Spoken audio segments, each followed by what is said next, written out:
Sir, ശബരിമലയിൽ ഓരോരുത്തരെ അറസ്റ്റിലായപ്പോൾ ഏറ്റവും കൂടുതൽ CPM പറയുന്നത് പത്മകുമാറിന്റെ അറസ്റ്റാണ്. അത് വൈകിക്കുകയും ചെയ്തു. ഇപ്പോൾ പത്മകുമാറിന്റെ മൊഴി നിർണായകമായിട്ട് വന്നിരിക്കുന്നത് തന്ത്രിക്കെതിരെയാണ്. തന്ത്രി കണ്ഠരര് രാജീവർക്ക് ഈ പറയുന്ന ആരോപണ വിധേയനായ പോറ്റിയുമായി, അതായത് ഉണ്ണികൃഷ്ണൻ പോറ്റിയുമായിട്ട് അടുത്ത ബന്ധമുണ്ട്. കഴിഞ്ഞ ദിവസം തന്ത്രി പറഞ്ഞത് എനിക്കറിയാം, അവിടുത്തെ ജോലിക്കാരൻ എന്ന നിലയിൽ ഒഴുക്കൻ മട്ടിലാണ് പറഞ്ഞത്. പക്ഷെ അങ്ങനെയല്ല, തന്ത്രിക്കെതിരെയുള്ള കുരുക്ക് മുറുക്കാനാണ് ഈ ഉണ്ണികൃഷ്ണൻ പോറ്റിയുടെ സാന്നിധ്യം എന്നാണ് പത്മകുമാർ വെളിവാക്കുന്നത്. പ്രശ്നമാവും. അതായത് ഈ മൊഴിയിൽ നിന്ന് വ്യക്തമാകുന്നത് എന്താണെന്ന് വെച്ചാൽ, പത്മകുമാർ നമ്മൾ ദൈവത്തെ പോലെയൊക്കെ കരുതുന്ന ഒരാൾ എന്ന് പത്മകുമാർ അന്ന് പറഞ്ഞല്ലോ, തുടക്കം.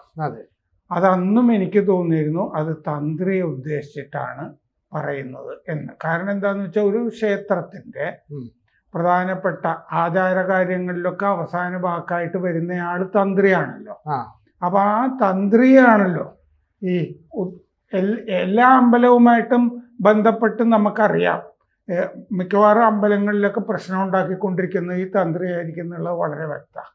ഇപ്പൊ തൃപ്പൂണിത്തുറ പൂർണ്ണത്രേശ്വര ക്ഷേത്രം എൻ്റെ നാട്ടിലെ ക്ഷേത്രമല്ലേ, അവിടെ പല നല്ല കാര്യങ്ങളും ചെയ്യാൻ ഉദ്ദേശിച്ചിരുന്ന ദേവസ്വം ഓഫീസറെ ഇതിൽ നിന്നൊക്കെ തടഞ്ഞുകൊണ്ടിരുന്നത് അവിടുത്തെ തന്ത്രിയാണെന്നുള്ളത് എനിക്ക് നന്നായിട്ട് അറിയാവുന്നതാണ്.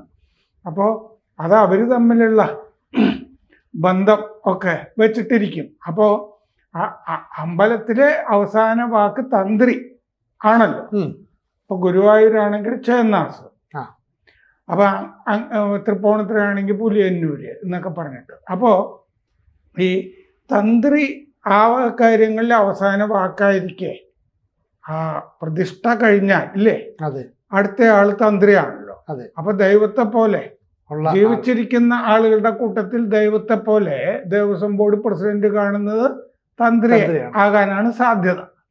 അപ്പോൾ ഈ അന്ന് തന്നെ ഇതിൻ്റെയൊക്കെ ഒരു ആണിക്കല്ല് തന്ത്രി എന്നുള്ള മട്ടിൽ പത്മകുമാർ പറയുന്നു എന്ന് തന്നെയാണ് എനിക്കും തോന്നിയിരുന്നത്. കൂടുതൽ വാർത്തകളും വിശേഷങ്ങളും നിങ്ങളിലേക്ക് എത്താൻ ABC മലയാളം സബ്സ്ക്രൈബ് ചെയ്യുക, ബെൽ ബട്ടണും അമർത്തുക.